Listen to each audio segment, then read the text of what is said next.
En la segunda parte de la clase de hoy vamos a identificar el mecanismo biológico que permite la generación de tan amplia diversidad de receptores antigénicos en la superficie de los linfocitos, fenómeno conocido o mecanismo conocido como recombinación genética.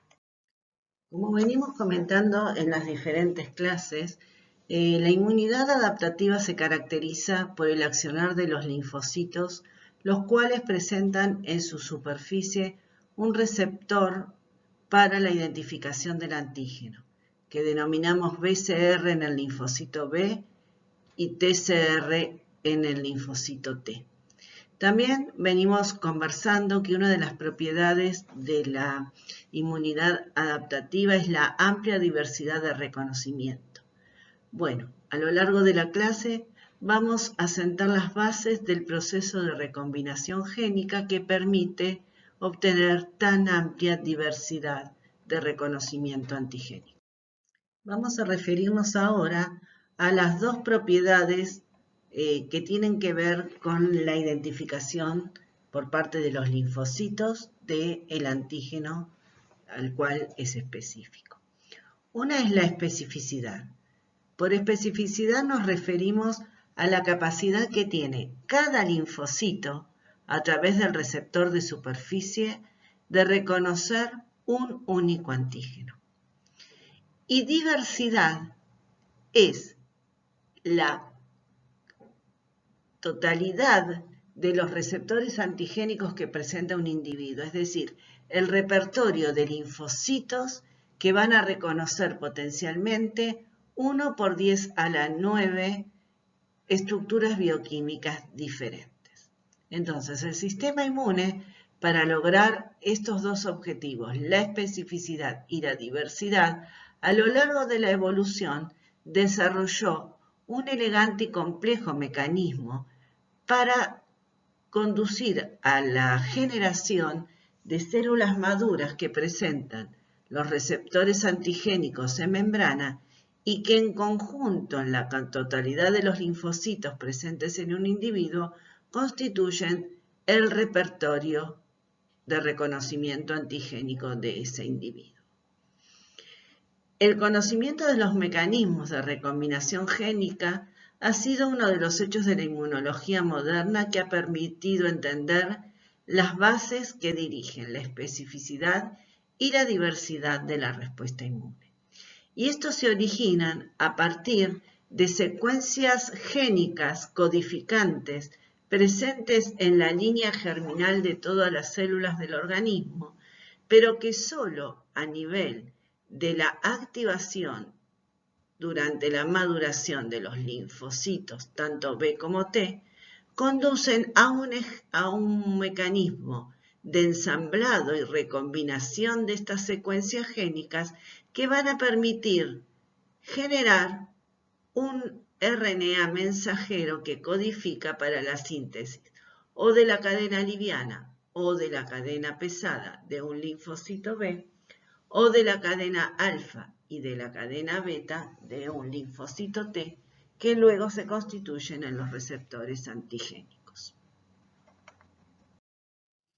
Los pasos secuenciales que permiten la expresión en la superficie de la célula B madura de la inmunoglobulina que actúa como receptora está constituido por varias etapas que van a ir viendo en el teórico de ontogenia B. Solamente vamos a remarcar en este caso que la célula progenitora STEM, que va a dar origen a la célula B y a la célula T, es incapaz de expresar el receptor T porque es incapaz de generar mensajeros que codifiquen la síntesis proteica de las cadenas receptoras. Y eso ocurre porque la conformación en este nivel celular es una conformación que denominamos somática o de línea germinal, en las cuales los genes o los exones codificantes para la producción de las cadenas polipeptídicas están en una secuencia que se denomina germinal, por la cual cada uno de los exones codificantes se encuentran separados por grandes extensiones de regiones intrónicas no codificantes y por lo tanto no se puede producir la síntesis de la cadena polipeptídica. Los eventos de reordenamiento génico que ocurren en el microambiente de los órganos linfáticos primarios, tanto B como T, conducen a la expresión secuencial de cada una de las cadenas que constituyen el receptor de membrana. Como se puede ver acá en la identificación del panel inferior, la célula pre-B es capaz de producir la síntesis de una cadena pesada de inmunoglobulina. La célula que denominamos estadio inmaduro es capaz de producir tanto la cadena pesada como a posteriori la cadena liviana y da lugar a la formación de una inmunoglobulina que queda anclada en la superficie de la célula y constituye el receptor para el antígeno. Y el último paso madurativo de una célula B es la coexpresión de receptores para un mismo antígeno, pero algunos de los cuales expresa la cadena pesada delta y por lo tanto constituye un isotipo IgD, y la coexpresión de otras moléculas que tienen la cadena pesada mu y expresan el receptor de tipo IgM. Esta célula, que tiene la doble expresión de un receptor antigénico que reconoce un único y un mismo antígeno, es el que sale a circulación. Y hasta aquí los eventos son independientes de la presencia del antígeno, se dan por un fenómeno de reordenamiento azaroso.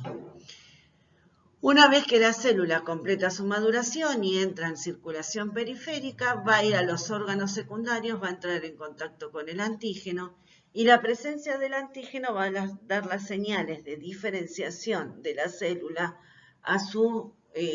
acción efectora, que en el caso de los linfocitos B es convertirse en una célula productora de anticuerpos o plasmocito que secreta anticuerpos que van a cumplir con la función efectora.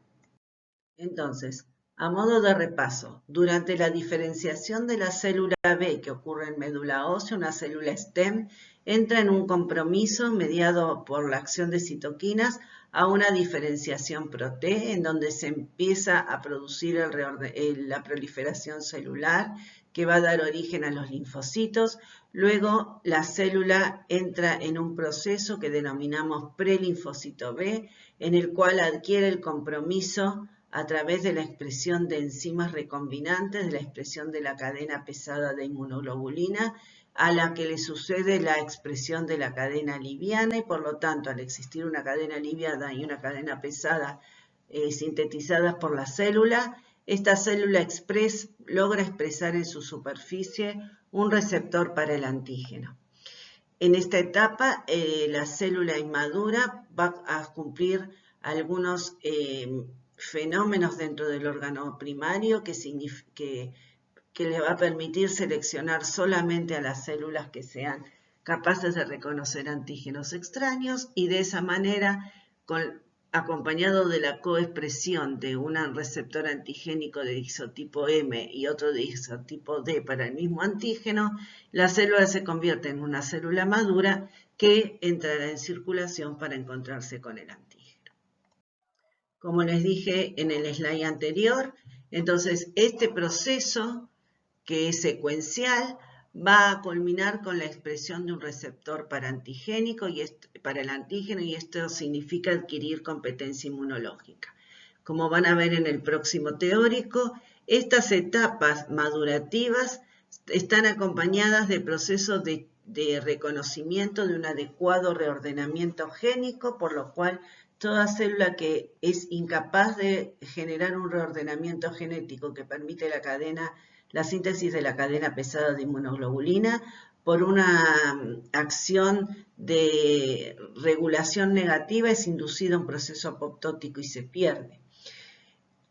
Las células que lograron completar ambos procesos de reordenamiento, tanto para la cadena liviana como la cadena pesada, son ahora testeadas en su capacidad de reconocer antígenos propios dentro del órgano primario y todo aquel que reconozca antígenos propios con alta afinidad entrarán en la inducción de un proceso proapoptótico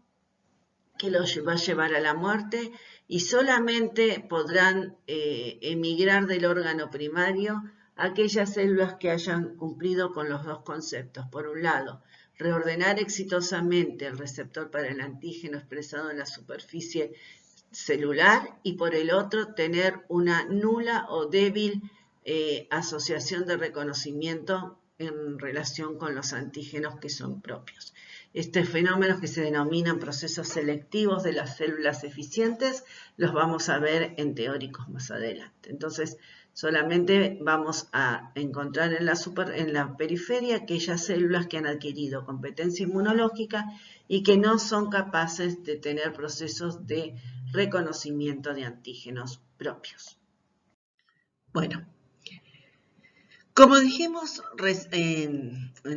anteriormente, las células indiferenciadas o cualquier célula del organismo que no entró en un compromiso madurativo con el linaje linfocitario presenta un ADN en el cual los diferentes componentes génicos que van a generar finalmente al mensajero que permite la síntesis de la cadena liviana o de la cadena pesada,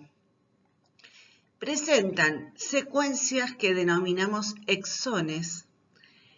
en un ordenamiento secuencial por tándems que denominamos genes variables o B, genes de la diversidad o D y genes de unión o J,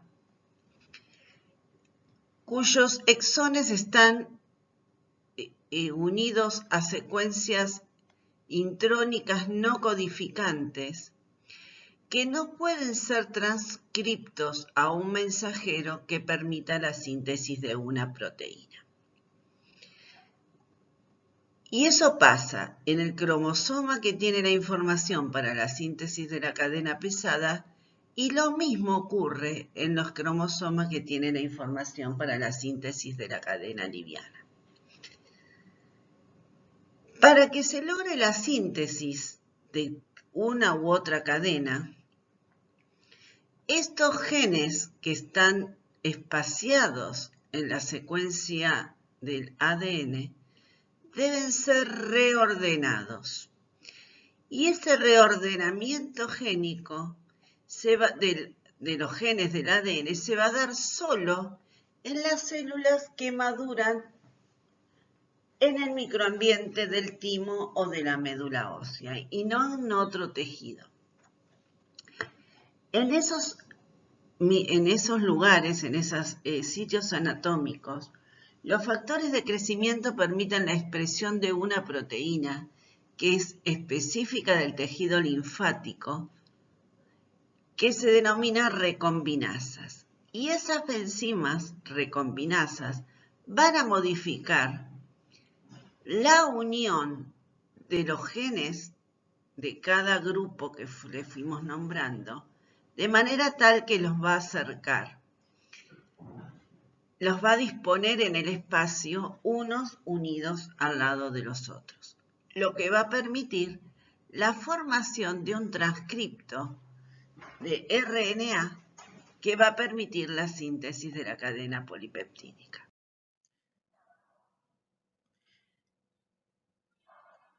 Nosotros estamos hablando entonces de que hay determinados sitios en determinados cromosomas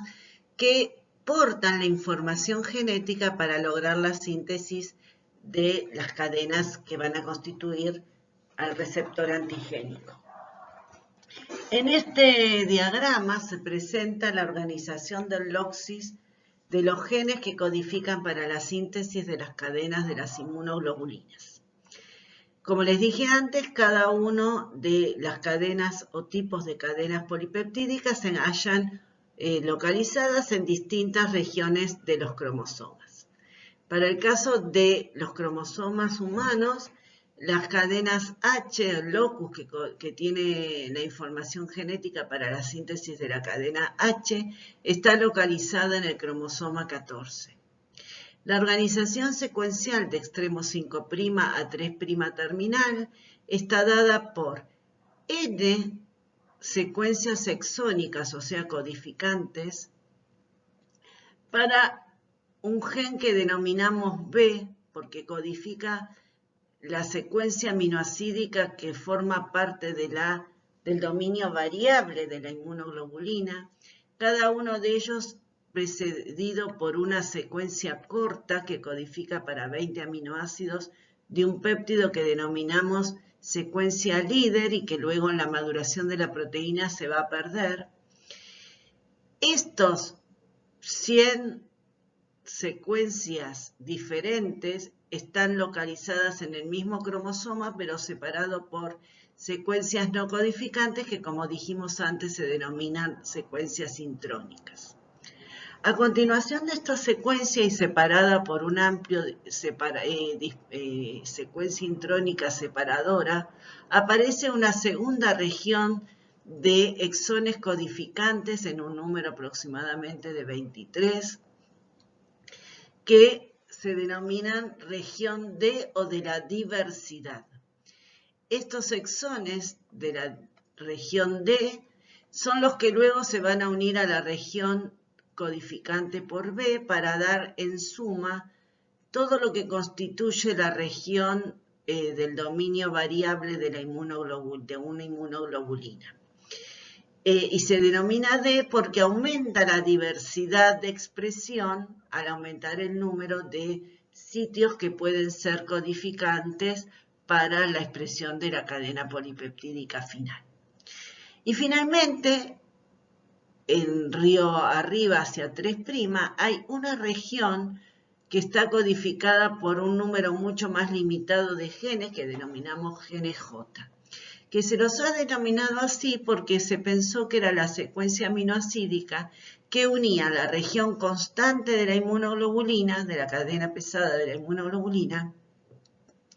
con la región variable, ¿sí? Y por ende, esto también aumenta la diversidad de extensión de la cadena polipeptídica y la secuencia aminoacídica. Los genes de la cadena pesada B, D y J codifican para los 100 primeros aminoácidos de la cadena polipeptídica total. Y si recuerdan de la clase que escuchamos más temprano, esta secuencia de 100 aminoácidos va a constituir el dominio variable aminoterminal de la cadena polipeptídica pesada. Y dentro de ellos va a haber regiones más conservadas en la secuencia de aminoácidos que los constituyen y otras muy variables que van a formar parte del sitio de hipervariabilidad del dominio variable.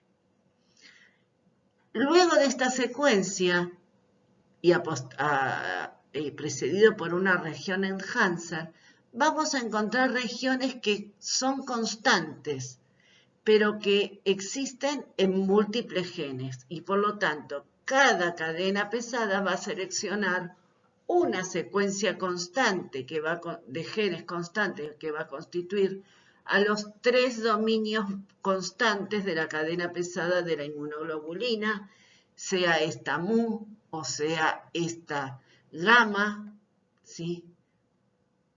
Y para 4 dominios constantes, si llega a formar parte de la cadena epsilon, que bueno, en este gráfico está representada por esta unidad de exón. En el cromosoma 22 se encuentra codificada la síntesis de la cadena de los genes que van a constituir la síntesis de la cadena liviana de tipo kappa. La cadena lambda. La cadena lambda tiene un ordenamiento diferente. Está constituida por varios dominios variables de un número de alrededor de 30 genes exónicos diferentes, igualmente como en el caso de la cadena pesada, precedida de una secuencia líder, que es la que garantiza la síntesis proteica en el mensajero, pero que luego se pierde, y luego va a estar seguida de una región J, que es particular para cada región constante de los diferentes isotipos de cadena lambda que se conocen. Entonces vamos a tener una secuencia J con un gen constante de tipo 1, 2, 3 y hasta 7 variaciones diferentes. En cambio, la cadena liviana de tipo kappa, que se encuentra codificada en el cromosoma 2, sigue la misma regla de expresión que la cadena liviana, con la diferencia que no expresa el conjunto de exones que constituyen a la región D, y por lo tanto la recombinación génica de estas cadenas va a ser más sencilla. Vamos a ver ahora cómo se produce en líneas generales este reordenamiento de genes para dar lugar a la formación de las cadenas polipeptídicas. Nosotros dijimos que vamos a tener que reordenar primero una cadena pesada y después una cadena liviana. La secuencia germinal, que en principio no es codificante de ninguna síntesis proteica, se encuentra en línea germinal, como dijimos antes, en un ordenamiento preestablecido, que lo marcamos en el slide anterior, en las cuales los exones codificantes están separados entre sí por secuencias no codificantes que denominamos intrones. Este RNA en línea germinal, que está presente en todas las células del organismo, porque todas las células tienen el cromosoma 14, el 22 y el 2, pero solo cuando se active la capacidad de reordenar esta secuencia se generará el DNA transcripto primario que permitirá luego sintetizar la proteína. Entonces, lo que se ocurre en primera etapa es el reordenamiento de los genes de la cadena pesada. Y ello se va a producir de la siguiente manera. Primero, un gen D se va a unir a un gen J y va a dar un transcripto intermedio de DNA que todavía no es capaz de codificar a la proteína, pero que permite el acercamiento de los exones D con los exones J. Se va a seleccionar para cada linfocito un único exón D y un único gen exón J que van a quedar unidos formando una estructura codificante intermedia, a la que todavía no se ha asociado la expresión del gen variable. A posteriori de este primer reordenamiento, cuyo mecanismo de corte y empalme lo vamos a ver enseguida,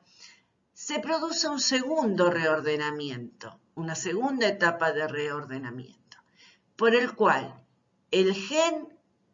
unido D y J se une a uno de todos los genes variables, que se acuerdan que para la cadena pesada eran en un promedio de 100 copias diferentes. Y este segundo reordenamiento va a dar lugar a la formación de un transcripto primario de DNA que va a poder ser copiado a lo que se conoce como RNA transcripto primario. Entonces vamos a tener un DNA ensamblado en el cual las tres secuencias exónicas codificantes para el dominio variable de la inmunoglobulina se encuentran ensamblados. Se transcribe a un transcripto de RNA y este transcripto de RNA luego va a permitir la síntesis del mensajero que va a dar lugar a la síntesis de la cadena polipeptídica. Y en ese proceso se va a producir el acercamiento de uno de los genes constantes de inmunoglobulinas hacia la región recombinada BDJ, que da lugar al dominio variable de la inmunoglobulina. Y el resto codificará para las secuencias constantes de la misma cadena polipeptídica H. Si este reordenamiento es exitoso, dijimos que se inicia el reordenamiento de la cadena liviana. Y en este ejemplo, que constituye por la distribución de los exones un ejemplo de cadena kappa, se va a producir prima fase el ordenamiento de los genes J con el gen variable seguido de la secuencia líder, que es el único reordenamiento génico de la región variable que va a ocurrir para esta cadena. Ese reordenamiento va a llevar a un transcripto de DNA primario que no tiene todavía reordenada la totalidad de la cadena polipeptídica, dado que el exón que constituye la cadena constante para la inmunoglobulina se encuentra separado de la región recombinada por una secuencia intrónica no codificante, y a posteriori de este evento de DNA se produce un reordenamiento final que lleva a la formación de un transcripto primario donde tenemos la secuencia BDJ unida y la secuencia constante seleccionada para luego, a partir de este DNA transcripto primario, RNA transcripto primario, generar por splicing la formación del RNA mensajero codificante de la síntesis de la proteína cadena kappa que acompañará a esta inmunoglobulina o a este receptor de membrana. Estos eventos entonces indican que para la síntesis de una proteína va a haber N segmentos exónicos que estaban originalmente en una secuencia que no podía ser transcripta a mensajero y que a través de procesos de reordenamiento de las secuencias codificantes y pérdida de las secuencias intrónicas permite la generación del mensajero que va a dar lugar a la síntesis de la cadena pesada o de la cadena liviana del anticuerpo. Como van a ver en la clase del miércoles, un evento de reordenamiento secuencial similar ocurre en los linfocitos B, en el cual primero hay un reordenamiento de la cadena beta y luego un reordenamiento de la cadena alfa para dar lugar a la síntesis de las dos cadenas que constituyen al receptor T de reconocimiento en los linfocitos T. Entonces, el genoma humano está constituido por un LOXI que está presente en 3 cromosomas diferentes y cada uno de estos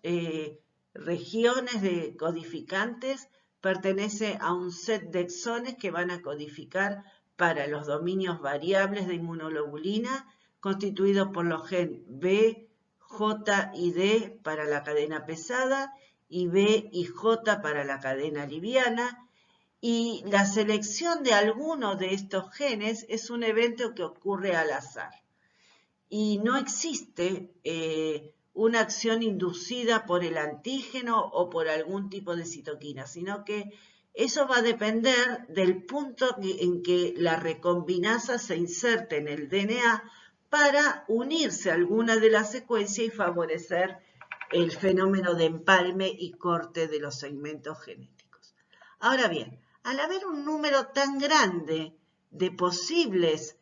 exones que son seleccionados a lo largo del proceso madurativo, si uno determina matemáticamente en función de los exones presentes en cada una de los cromosomas que estamos estudiando y realiza un análisis numérico combinatorio de las posibilidades de recombinación, vamos a llegar a que el producto de la multiplicación de cada una de estas potenciales secuencias que pueden ser incorporadas a la estructura final de un linfocito va a dar lugar a un número de secuencias que es mucho mayor que la que podría ser codificada si cada una de ellas necesitase un gen estructural completo para la síntesis de la cadena polipeptídica. Entonces van a existir múltiples copias de cada uno de los segmentos presentes en la línea germinal que por un evento combinatorio que ocurre al azar va a permitir generar más de 1 por 10 a la 8 estructuras de cadenas polipeptídicas diferentes. ¿Cómo ocurre este fenómeno de recombinación génica? Este fenómeno va a ocurrir por un proceso de acercamiento de las regiones codificantes u exones y posterior escisión de las regiones que también pueden ser codificantes pero que no son seleccionadas por el proceso azaroso. Este fenómeno de ensamblado y recombinación y pérdida por escisión de segmentos génicos constituye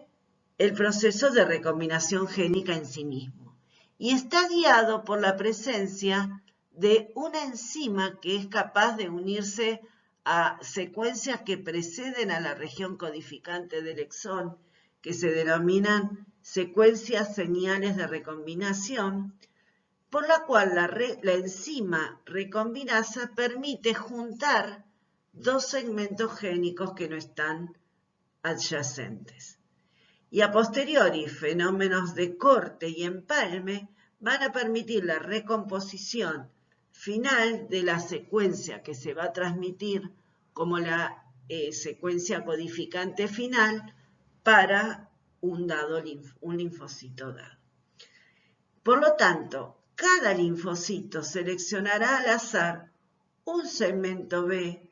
un segmento D y un segmento J, que va a permitir la síntesis de su cadena pesada, y un segmento B y un segmento J, que va a permitir la síntesis de la cadena liviana. Y a posteriori, ambos mensajeros se traducirán a proteína y será el ensamble de ambas proteínas la que genere el sitio de combinación final, que como vimos anteriormente, tanto la cadena liviana como la cadena pesada constituyen o contribuyen, mejor dicho, a la formación del sitio de combinación para con el antígeno. Bueno, si hasta ahora quedó claro que azarosamente se va a elegir un gen J, un gen D y un gen B, vamos a ver cómo ocurre la secuencia de eventos. El reordenamiento del DNA para generar la secuencia codificante es guiado por la presencia de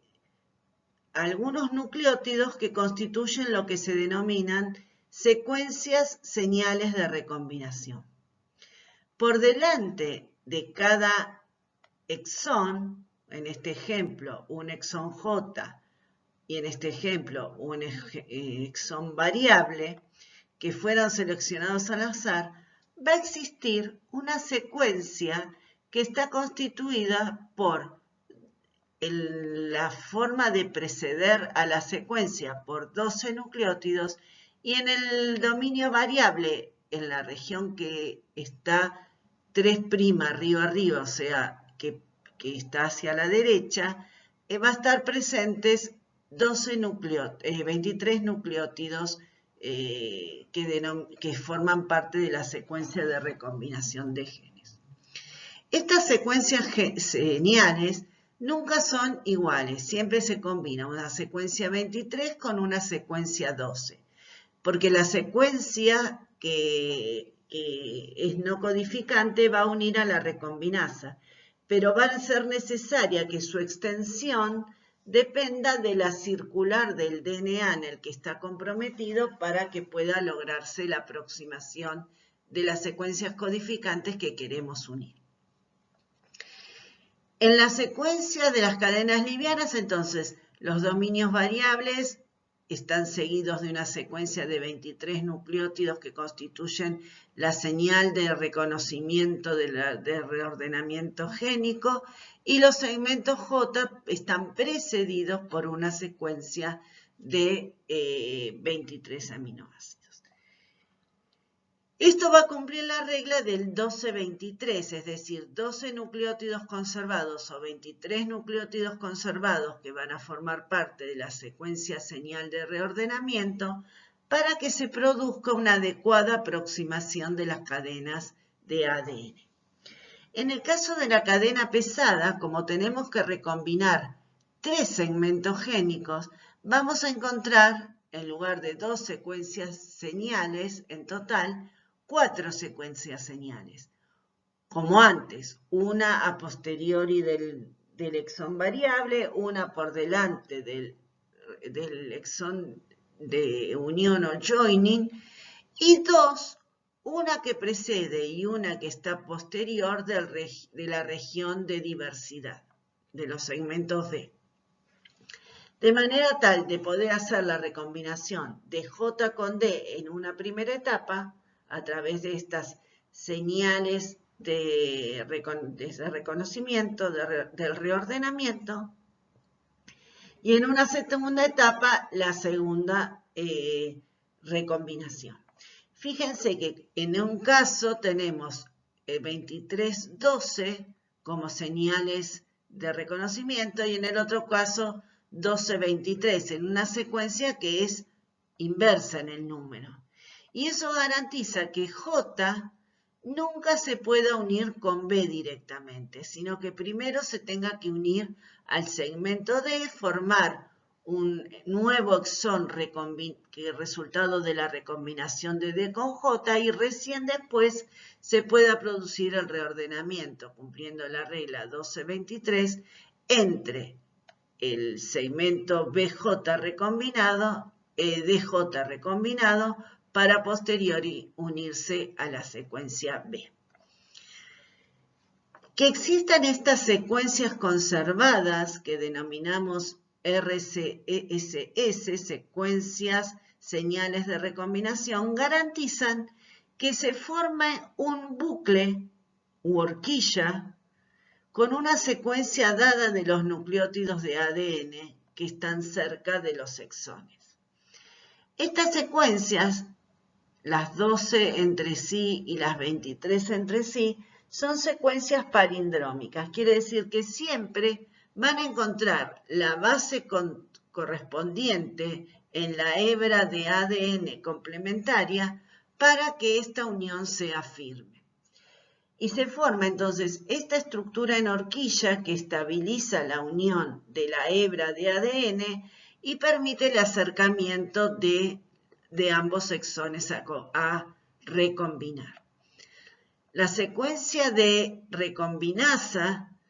que se denominan RAC1 y RAC2, van a unirse a esta región y van a permitir el corte de la secuencia nucleotídica cercana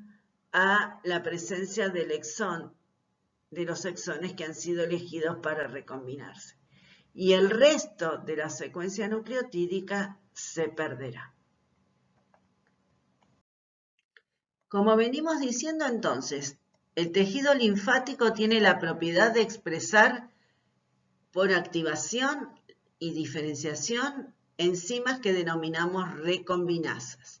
Las recombinasas del tejido linfático son llamadas RAC1 y RAC2 porque fue identificado el gen que las codifica como el gen activador de la recombinasa. Ambas enzimas forman un dímero que son los que estabilizan, luego de que se forme el empalme de las regiones de señal de recombinación que vimos en el esquema anterior, un bucle de manera estable entre los genes o exones que se van a eliminar junto con la secuencia intrónica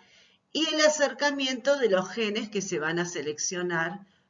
azarosamente para este linfocito. Cuando se produce entonces el acercamiento por formación del dímero de las recombinasas RAC1 y RAC2, que va a estabilizar la interacción de las hebras de ADN, permitiendo el acercamiento de la secuencia 12 a 23, que era estable y necesaria para producir la escisión del material que se va a perder y que no va a formar parte de la codificación final, se favorece el corte, ¿sí?, de la doble hebra de ADN. Y de esta manera, los grupos activos libres, oxidilos libres, se van a volver a unir, formando una horquilla de la doble hélice de ADN entre una hebra y la otra hebra del gen.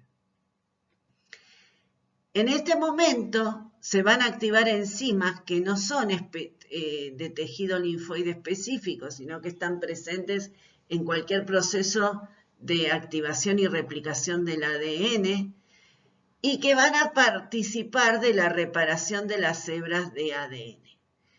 Estas están constituidas por un complejo enzimático que está formado por la quinasa Q7080 y por la proteína quinasa DNA dependiente de Artemisa, que va a permitir que se produzcan la separación nuevamente de las hebras y que va a llevar entonces a que las hebras cortadas de manera azarosa queden en una configuración extendida pero incompleta. Van a faltar algunas bases de ácidos de nucleótidos. Y por lo tanto, la etapa final de formación final del DNA transcripto primario codificante va a necesitar de una etapa de reparación que está constituida por el accionar de la deoxinucleotidil transferasa terminal, que va a adicionar de manera complementaria nucleótidos en los extremos libres de las cadenas que han sufrido la escisión. Este proceso de escisión normalmente se ocurre por acercamiento de las hebras de ADN de manera paralela-antiparalela, y lo que se escinde es una región que está formada por los intrones, como vengo repitiendo, y algún nucleótido, algún exón que no va a ser incluido en la recombinación génica, que va a producir este corte que estamos marcando y reparación, y se pierde como un anillo circular de ADN y que ya no va a poder formar parte de la codificación de ninguna cadena polipeptídica. En algunos sistemas, según como esté ordenada la secuencia nucleotídica de los exones, el alineamiento de los exones se produce por un acercamiento tras la formación de una lazada o bucle que permite el acercamiento de un gen variable con un gen de cadena J en las cadenas livianas, y en este caso el proceso de corte y excisión va a llevar a que se produzca la eliminación de alguna región no codificante e intrónica, pero la secuencia general se va a conservar a lo largo del proceso de reordenamiento. Sin embargo, el reordenamiento de pérdida de nucleótidos y de exones es el más frecuente que ocurra por el ordenamiento de los genes en la doble hélice de ADN.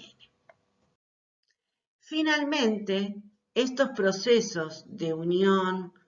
de secuencia, reconocimiento de la secuencia señal de reconocimiento, formación del bucle, de la horquilla de genes palindrómicos que genera el corte, las horquillas que se cortan, que se autoensamblan nuevamente y requerimos luego de la acción de la recombinasas que efectúan nuevos puntos de escisión para producir la liberación de las doble hélices de manera que se vuelva a formar el alineamiento en doble hélice genuino, y esto entonces va a generar que los cortes, al no ser simétricos, queden secuencias nucleotídicas que deben ser completadas por la inserción a través de la acción de la deoxinucleotidil transferasa de nuevas unidades nucleotídicas que complementan la cadena de ADN.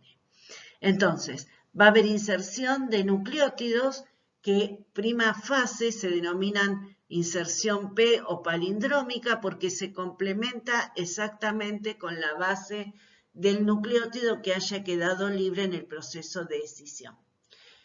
Y a posteriori, para favorecer la conversión de la doble hélice y que se mantenga la longitud del ADN por la cantidad de nucleótidos que se han perdido, se vuelven a insertar nuevos nucleótidos terminales. Y esto constituye la sustitución nucleotídica de tipo N que en conjunto van a producir un nuevo elemento de modificación génica que se denomina diversidad generada por la yuxtaposición de las cadenas de ADN. Entonces, primero tenemos en el proceso de diversidad un fenómeno de recombinación de exones. Y a posteriori, dadas las características del proceso recombinatorio, los cortes y empalmes que hay que producir en las hebras de DNA para mantener la estructura de DNA intacta, se van a producir sustituciones de tipo P o palindrómicas y sustituciones de relleno o de complementariedad que se denominan N sustituciones en la hebra de ADN para conducir a su reparación final, que en conjunto va a llevar a que, como ven en este esquema, se incorporen bases nucleotídicas, las palindrómicas dibujaditas en color lila, y la sustitución nucleotídicas de tipo N, en este caso pintadas de color celestito, que son fundamentalmente estas últimas fenómenos que ocurren al azar. El nucleótido que se adiciona va a encontrar un complementario, pero que no estaba precodificado en la secuencia de ADN original. Y estos cambios van a introducir nuevas variaciones nucleotídicas que redundarán en cambios aminosídicos en la estructura primaria de la cadena polipeptídica. Para resumir, la diversidad de reconocimiento de la región variable de la cadena de inmunoglobulinas, tanto H como L liviana, se debe a un fenómeno primario de recombinación de exones y secundariamente a lo que conocemos diversidad de unión y de yuxtaposición, por lo cual los eventos que llevan a la reparación de las hebras de ADN implicadas en la escisión de los exones que se pierden a lo largo del evento recombinatorio lleva a una sustitución de una serie de nucleótidos que introducen en la hebra de ADN una nueva secuencia aminoácidica complementaria. Nucleotídica complementaria, que va a dar lugar a una nueva secuencia de aminoácidos en la secuencia primaria, tanto de la cadena liviana como de la cadena pesada. Y estos eventos dan una mayor variabilidad a la cantidad o diversidad de estructuras en el sitio de combinación de las cadenas polipeptídicas que constituyen el paratope del receptor antigénico. Los eventos que venimos enunciando se va a constituir finalmente el repertorio de receptores antigénicos que presentan los linfocitos, o lo que en líneas generales denominamos repertorio linfocitario, que constituye la variabilidad en las características de los mensajeros que codifican para la síntesis de las proteínas que van a formar parte del receptor T o B en los diferentes linfocitos. Este repertorio linfocitario es la consecuencia de la recombinación de genes BDJ en la cadena pesada o BJ en la cadena liviana. Y a su vez, cada linfocito va a seleccionar un determinado exón, por lo tanto, la combinatoria BDJ del linfocito 1 va a ser diferente de la combinatoria BDJ de un linfocito 2 y de un linfocito 3 y así sucesivamente. Sumado a eso, la adición de nucleótidos de tipo P o palindrómicos o N, más el procesamiento de transcripción del RNA al DNA, va a generar una multiplicidad de variación en la secuencia primaria de las cadenas que constituyen a los receptores antigénicos, que va a constituir una variabilidad, como dijimos antes, del orden de 1 por 10 a la 9 estructuras diferentes. Otro hecho que nosotros identificamos a lo largo del proceso madurativo de los linfocitos B es que existe un estadio final madurativo en el cual la célula naive, la que no vio al antígeno, coexpresa receptores antigénicos para un mismo antígeno, que eso va a depender qué antígeno reconozca de la secuencia de exones que hayan sido seleccionados, cómo se hayan resustituido los nucleótidos y qué secuencia de aminoácido final tenga el sitio de combinación del anticuerpo, ¿no? Pero esa secuencia va a ser la misma, sea que se sintetice una IgM o una IgD. ¿Y por qué ocurre esto? Porque a partir del transcripto de RNA primario, que ya tenía reordenada la secuencia BDJ, el RNA mensajero va a copiar una única secuencia constante para esa cadena de inmunoglobulina. Entonces, esa cadena pesada de inmunoglobulina va a seleccionar armar un mensajero, un transcripto de RNA mensajero que pueda contener al segmento C-mu o al segmento C-delta. Eso se da porque en la copia para transcribirse de transcripto primario a mensajero existen secuencias de poliadenilación que cortan la transcripción al mensajero. Entonces, si la secuencia se copia hasta el primer secuencia stop, incluyendo al exón C-mu, el mensajero que se produzca va a tener la información para sintetizar una cadena pesada de tipo mu. En cambio, si el transcripto de copia se hace entre la secuencia reordenada del segmento variable y luego se evita el primer exón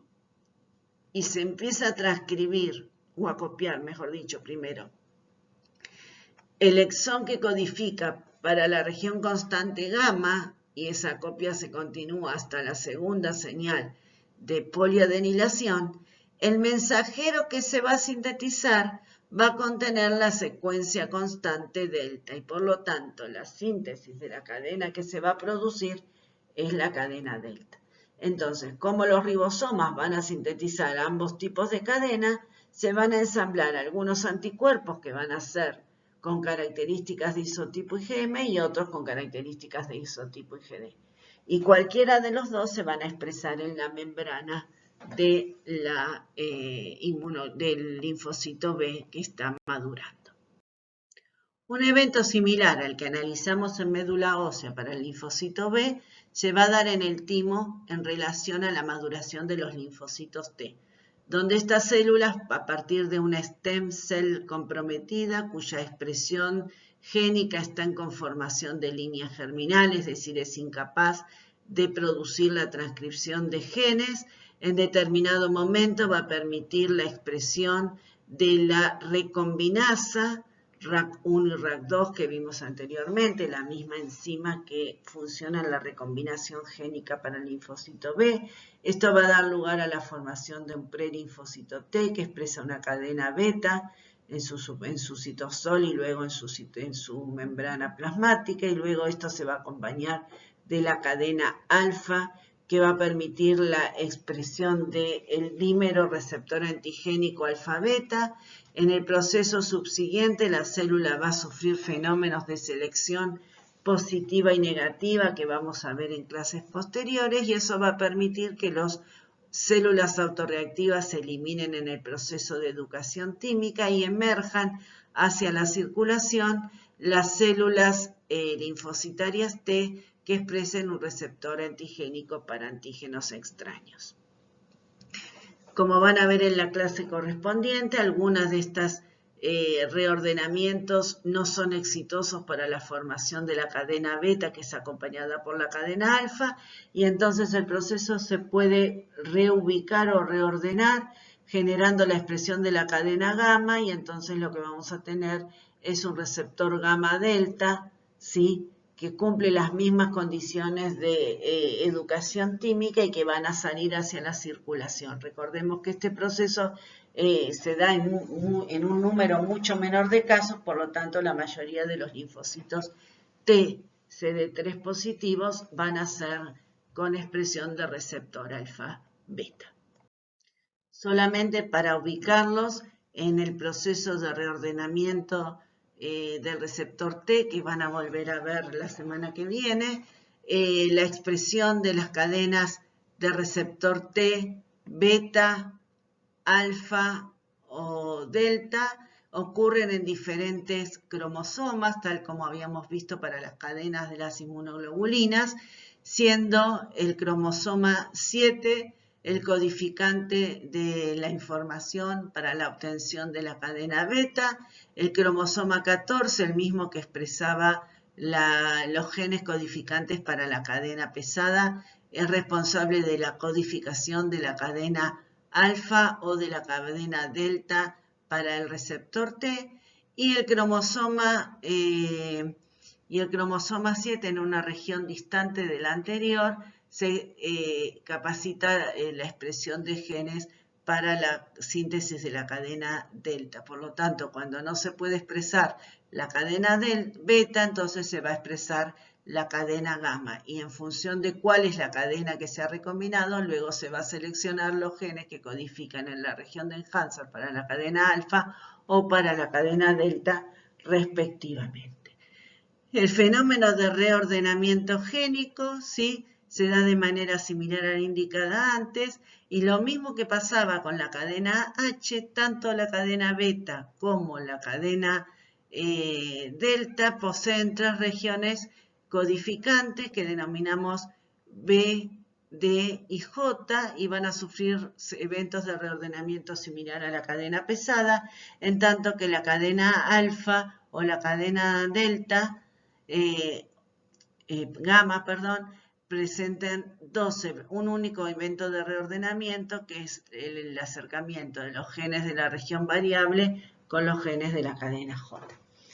Solamente para recordarles, como era en el caso anterior, el reordenamiento de estos exones va a dar lugar a la secuencia aminoácidica que corresponde al dominio variable del receptor T, ¿sí? Entonces, este reordenamiento de genes condiciona la capacidad de reconocimiento antigénico del receptor del linfocito que ha dado origen al evento de reordenamiento. Para recordar un poco el evento reordenatorio que habíamos visto antes, en este caso entonces va a sufrir el evento de reordenamiento de la cadena beta, que va a generar el reordenamiento de un gen D, un gen B, o de la cadena alfa, que va a dar el reordenamiento de la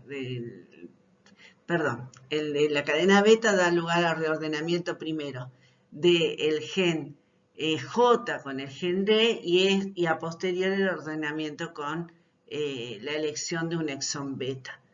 variable. En cambio, la cadena alfa, al igual que lo hacía la cadena liviana de inmunoglobulinas, va a dar un reordenamiento directo por la selección de un gen J con un gen variable, ¿sí? Entonces, estos reordenamientos condicionan entonces la producción de la cadena gamma, de la cadena alfa, de la cadena beta o de la cadena delta para la constitución del receptor T. Este slide representa la secuencia de reordenamientos, de eventos de reordenamiento del ADN que da lugar a la formación en la superficie del linfocito T del receptor antigénico de superficie. Presten atención nuevamente que la presencia de un exón D adicional en la cadena beta es lo que le otorga a la cadena beta mayor variabilidad en el último sitio de hipervariabilidad de la secuencia primaria de aminoácidos, ¿sí? Que eso estaba constituido por esos gráficos de Chow que habíamos visto de frecuencia de variabilidad en cada posición de la secuencia primaria de la cadena polipeptídica que hace al receptor antigénico. Finalmente, entonces, para asentar el concepto de diversidad que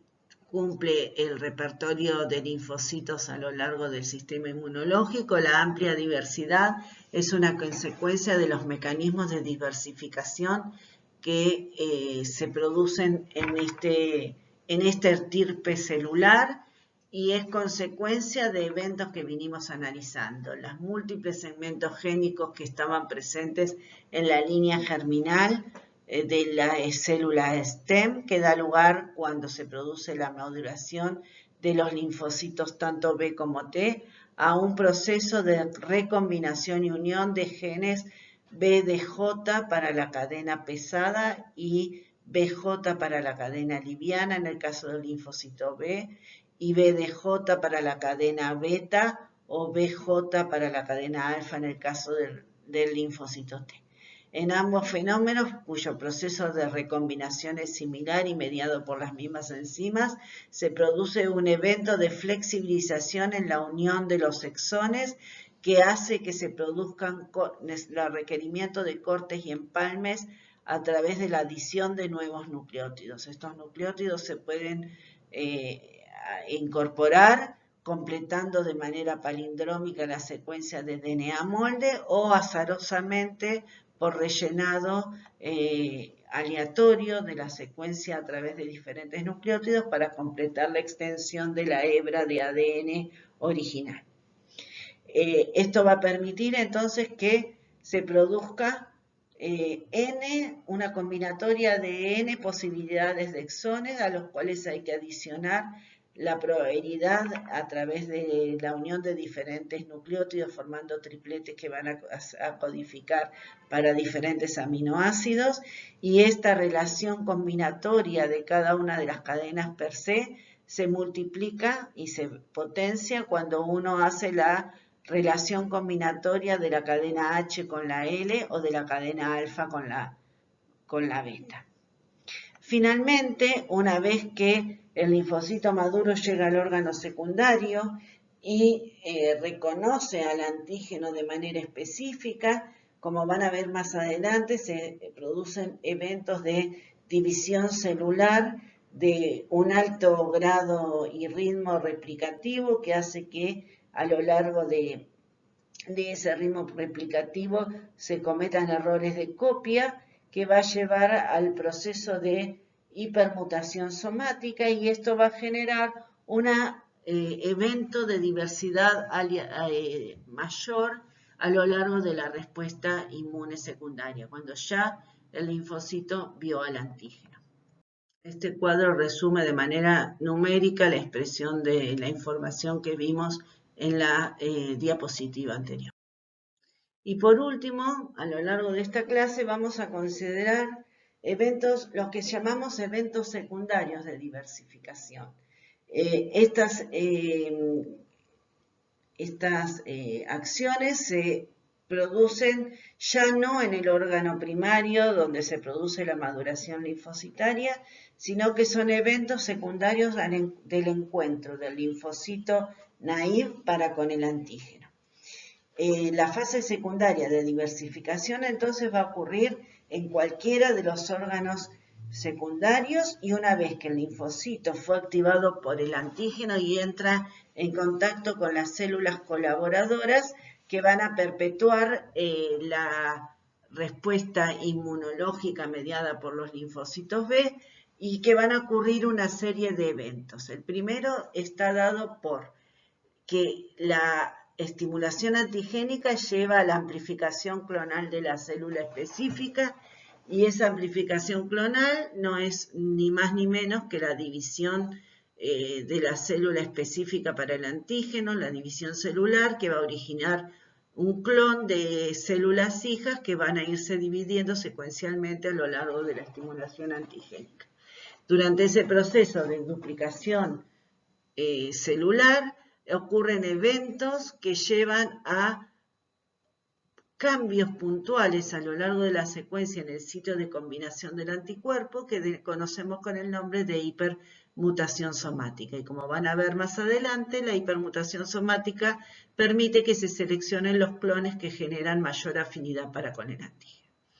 En algunas especies, como en las aves, existe un fenómeno en este proceso de duplicación génica que no solo produce mutaciones en sitios puntuales, sino que se puede producir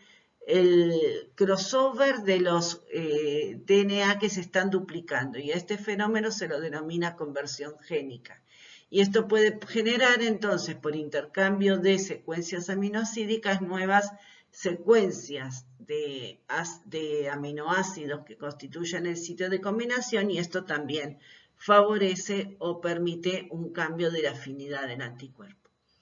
Y el tercer evento que ocurre en el órgano secundario es lo que denominamos switch de inmunoglobulinas, que es el reemplazo en la cadena pesada de la inmunoglobulina, de la región codificante, del exón codificante para un tipo de cadena, se intercambia por el exón codificante para la región constante de otro tipo de cadena. Generalmente de cadena mu a cadena gamma o de cadena mu a cadena alfa en los tejidos mucosos. Y eso condiciona el accionar efector del anticuerpo que se está generando a lo largo de la respuesta.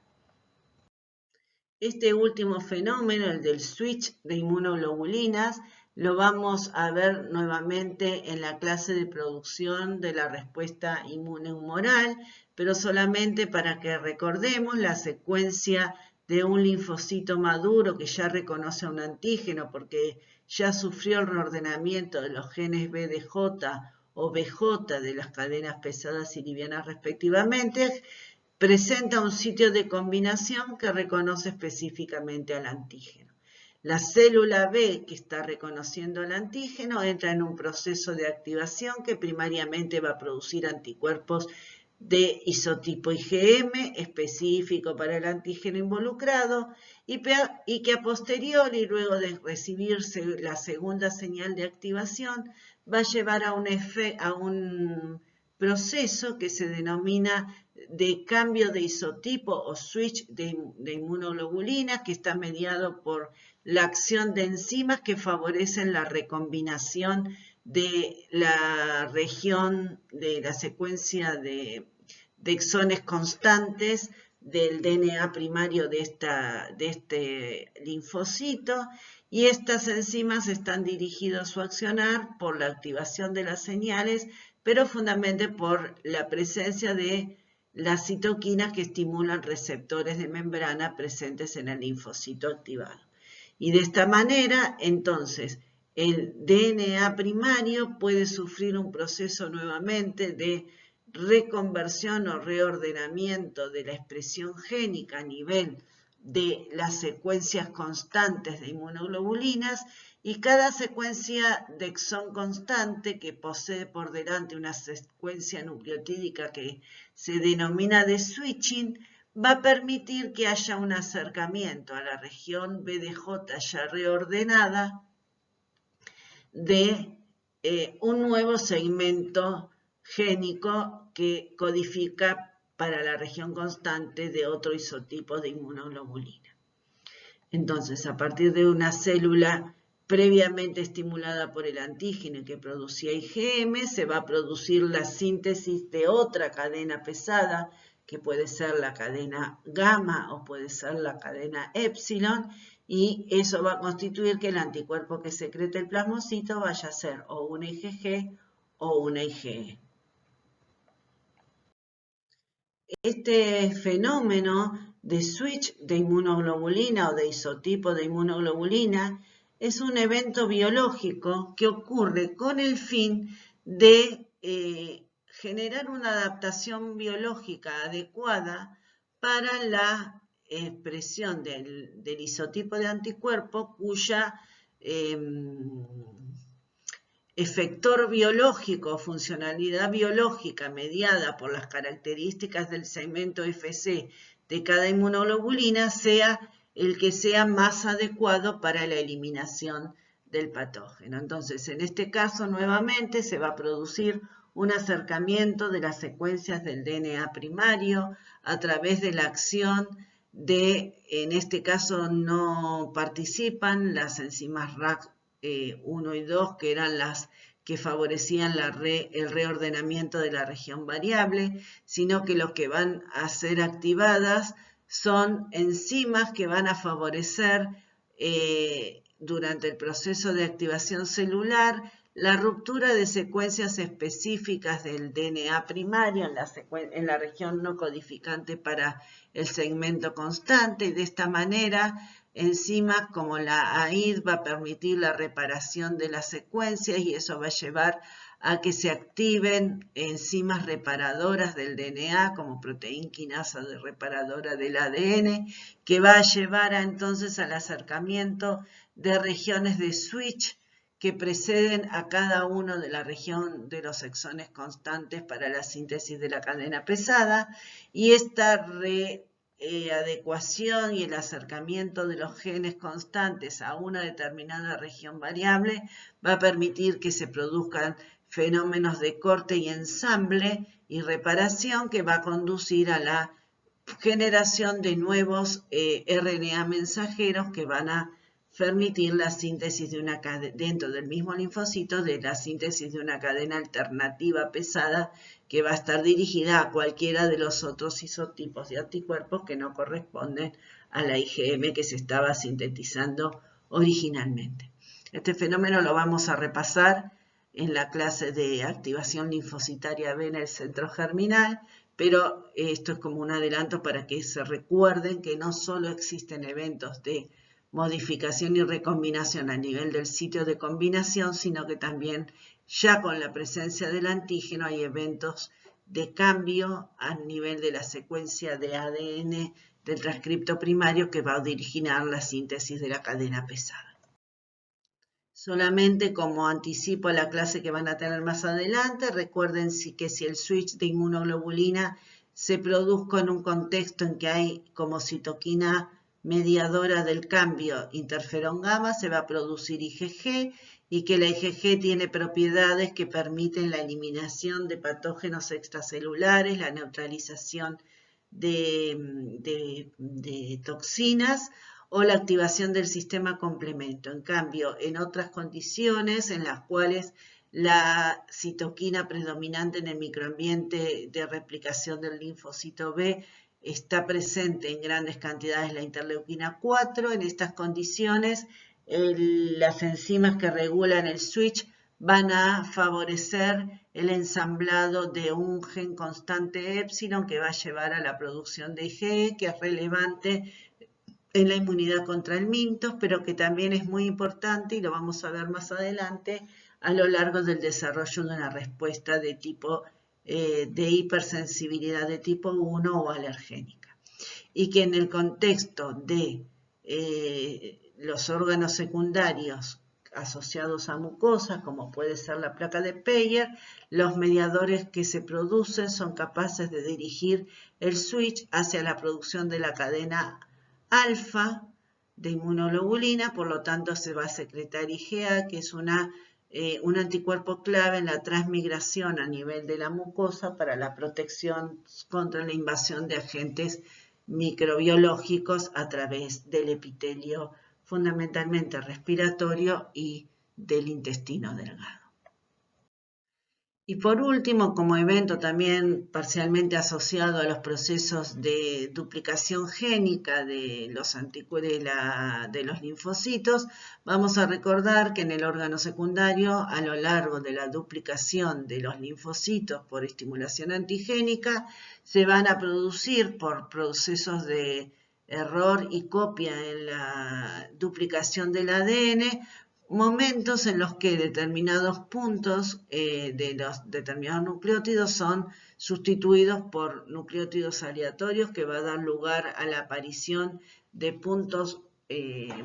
o hot points de sustitución de nucleótidos, que eso repercute en un cambio en la presencia de aminoácidos en el dominio variable de la inmunoglobulina, y que a medida que transcurre la respuesta secundaria, estos eventos son más frecuentes y por lo tanto la aparición de mutaciones somáticas en el sitio de hipervariabilidad del anticuerpo también aparecen con mayor frecuencia. Esos cambios mutacionales de los nucleótidos que se traducen en cambios de aminoácidos va a llevar a que el sitio de combinación original tenga ligeras variantes que, si bien siguen reconociendo el mismo antígeno, van a modificar las fuerzas de unión para con el antígeno. y que todas aquellas mutaciones puntuales que favorezcan el aumento de la afinidad del anticuerpo son bienvenidas a lo largo de la respuesta inmune porque facilitarán la eliminación del patógeno, y aquellas que permitan o que lleven a una pérdida de la afinidad serán menos estimulados y se irán perdiendo a lo largo de la respuesta, enriqueciendo entonces la respuesta en la producción de los clones linfocitarios que tengan mayor afinidad y que por ende redunda en la formación de células plasmáticas que secreten anticuerpos con mayor afinidad. Ese aumento de la afinidad lo vamos a ver evidenciado a lo largo de la respuesta en un aumento en la cantidad de anticuerpos que ha sufrido un switch de isotipo a lo largo del fenómeno de activación linfocitaria y colaboración TB. Entonces esto va a llevar a la generación de células de memoria que ahora va a producir IgG y que en un segundo encuentro con el antígeno va a generar una respuesta de mayor magnitud y que genere una respuesta en un periodo de latencia menor. Además, por este fenómeno de aumento de la afinidad, se van a seleccionar los clones que mejor reconozcan al antígeno y por lo tanto a lo largo de la respuesta secundaria, la respuesta va a ser de una mayor magnitud, dirigida hacia la producción de anticuerpos en este ejemplo de isotipo IgG, pero en otros ejemplos podrían ser de IgA o IgE, que tiene una capacidad de neutralizar o de unirse al antígeno mayor por la consecuencia de este fenómeno de aumento de la afinidad que se va seleccionando a lo largo de la progresión de la respuesta inmunológica.